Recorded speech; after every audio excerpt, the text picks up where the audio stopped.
Les informations suivantes ont été compilées à partir d'une variété de sources, y compris des observations astronomiques, des écritures retrouvées de The Lost, des témoignages de vagabonds, des tentatives de contact direct avec l'entité et des recherches obtenues grâce aux efforts de collaboration de nos divisions.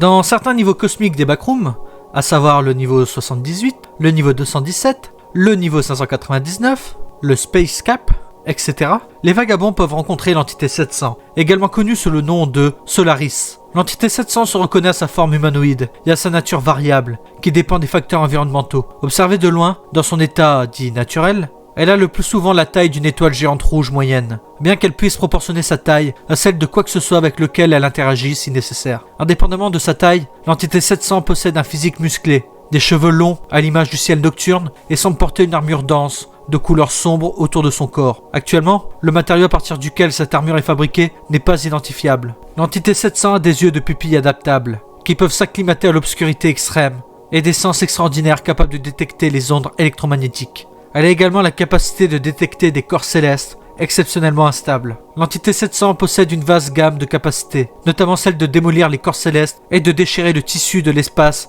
à l'intérieur de ces niveaux. L'objectif de ces capacités est double: soutenir le noyau intégré au centre de la poitrine de l'entité, dont elle tire son pouvoir, en engloutissant la masse et maintenir la stabilité de ses niveaux natifs, en se débarrassant des masses célestes décomposées, désordonnées, instables ou défectueuses. Pour ce faire, elle utilise principalement une lame, qu'elle matérialise dans sa main sous la forme d'une orbite de matière fluide, entourant un trou noir en son centre. De plus, tout au long du processus de démolition, de petits trous noirs se forment de façon erratique autour de l'entité 700, l'aidant ainsi à absorber et à éliminer les débris. Il y a une certaine limite à la quantité de matière que l'entité peut consommer, car trop d'efforts ou de consommation peuvent amener les trous noirs autour d'elle à se nourrir de sa propre matière, à l'exception de sa lame et des effets environnementaux résultant de son état destructeur. Les pouvoirs de l'entité 700 ne semblent curieusement pas affecter directement les autres formes de vie, même celles à courte distance. Heureusement, des destructions d'une telle ampleur n'ont pas eu lieu hors dehors des niveaux d'origine de l'entité 700. Bien qu'il soit possible pour elle de quitter ces niveaux, aucune observation récente n'a été apportée en dehors de ceux-ci. Cela peut être attribué à la volonté de l'entité de prendre ses distances. L'entité 700 est souvent ambivalente à l'égard des vagabonds,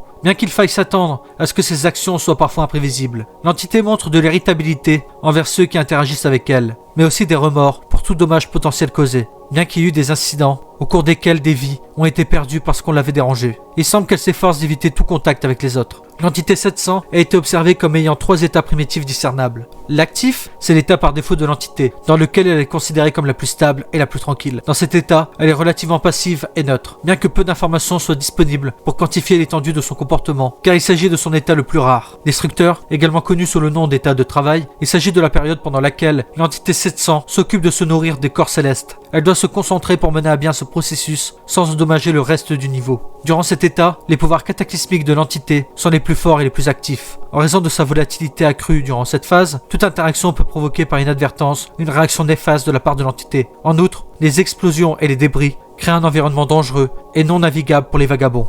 Il est donc fortement conseillé de ne pas déranger l'entité 700 durant cette phase. Et enfin, le dernier état, sommeil. Après avoir consommé le seuil maximum d'énergie, l'entité 700 va alors rentrer en stase. Il s'agit d'une période de repos critique observée après la fin de l'état destructeur de l'entité, car les trous noirs qui l'entourent risquent de se multiplier et de la consommer si elle ne reste pas inactive. Bien que l'entité semble dormir profondément, elle reste consciente de ce qui l'entoure. Il est intéressant de noter que l'entité 700 se camoufle partiellement en s'entourant de ses propres cheveux, ce qui lui sert à la fois de bouclier et de couverture pendant qu'elle se repose. Dans cet état d'hibernation vigilante, toute perturbation peut entraîner de l'hostilité, comme pour l'état destructeur. Il est fortement conseillé de ne pas déranger l'entité 700 lorsqu'elle se repose. L'entité 700 semble se méfier de Nul 06, estimant que sa nature destructrice perturbe l'équilibre des niveaux qu'elle supervise. Outre le fait qu'elle s'efforce de tenir Nul 06 à distance et d'empêcher que ses dégâts ne s'étendent trop, les deux entités pourraient avoir un passé commun, comme en témoigne le malaise qu'exprime l'entité 700 à la mention de Nul 06 et la nature des interactions qu'elle observe. Contrairement à Nul 06, l'entité 700 semble avoir eu une relation positive avec l'entité 404, allant même jusqu'à l'amitié. On l'a vu pleurer de la perte de l'entité 404 après qu'elle ait été consommée par Nul 06. ce qui est probablement un facteur important dans sa rivalité avec cette dernière. L'entité 700 porte un regard affectueux sur Aster, qu'elle a rencontré après la disparition de l'entité 404. Aster semble aider l'entité 700 à combler le vide laissé par l'entité 404, en essayant de former un lien similaire. L'entité 700 existerait dans les backrooms depuis au moins aussi longtemps que les humains y habitent. The Lost ont une pléthore de mythes et de légendes sur Solaris, qu'ils appelaient la Star Mover, une déesse de leur panthéon qui entretenait les cieux en consommant les corps célestes, les gardant en ordre. Cela n'était pas perçu négativement, mais plutôt comme une fonction nécessaire de l'univers. Léo Castellos, un ancien membre survivant de The Lost, a corroboré l'identité de Solaris avec celle de l'entité 700. Au milieu de l'immobilité de la gravité zéro, votre forme se modifie. Vos cheveux suivent chaque mouvement de votre corps qui dérive dans l'éther. Vous ouvrez les yeux, dont les fentes acérées brillent faiblement parmi les teintes infinies de violet et de bleu sombre. Afin d'absorber plus de lumière, ils se dilatent, reflétant le peu de chaleur planétaire qui entoure votre être. Depuis combien de temps ne vous êtes-vous pas reposé, statique et stagnant? Comme tout corps céleste, il commence par un noyau, un soleil brûlant et rayonnant qui illumine son périmètre avec une telle ampleur qu'il est presque décourageant de la contempler. Les yeux des mortels ne voient pas au-delà de sa lumière pour détecter la conscience qui s'éveillait en lui. Elle aussi ne savait pas encore qu'elle était vivante, jusqu'à ce qu'elle commence à mourir de faim. Et lorsqu'elle mourut de faim, elle attira tout ce qui se trouvait sous son attraction gravitationnelle, pour la mener à une fin flamboyante. Elle dévora les poussières d'étoiles qu'elle pouvait, jusqu'à ce qu'elle devienne si brillante qu'elle commença à se consommer elle-même, dans un tourbillon de vide et de flammes qui s'entrechoquaient. Dans son désespoir de mettre fin à son auto-cannibalisation, elle tomba dans un sommeil. À son insu, elle se forma un corps tandis que les cieux planétaires qui l'entouraient se déplaçaient, puis se déplaçaient encore, jusqu'à ce qu'elle se réveille et se retrouve dans une poche abandonnée de l'espace. Et c'est à ce moment-là qu'elle s'est rendue compte. Vous contemplez vos griffes acérées et vous sentez leur puissance. Vous contemplez votre environnement avec un sentiment de nostalgie que vous ne pouvez expliquer.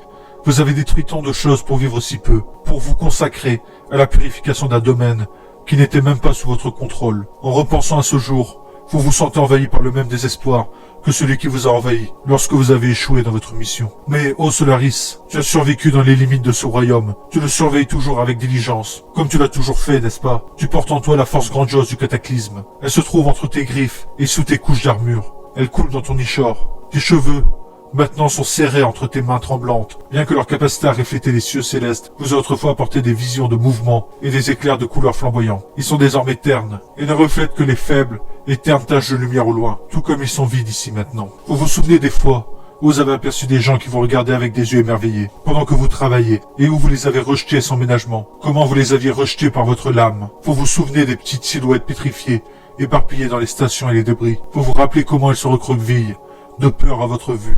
Vous avez été chargé d'une tâche si écrasante et si impitoyable que vous avez renoncé à toute possibilité d'être adoré comme le reste de vos frères et sœurs. Non, vous n'avez jamais pensé que de telles choses étaient importantes, qu'elles étaient plus cruciales pour vous que votre besoin de survie et le maintien de ce foyer qui vous est cher. Pourtant, aujourd'hui plus que jamais, vous le regrettez de tout votre cœur. Vous vous sentez si seul ici, seul et abandonné.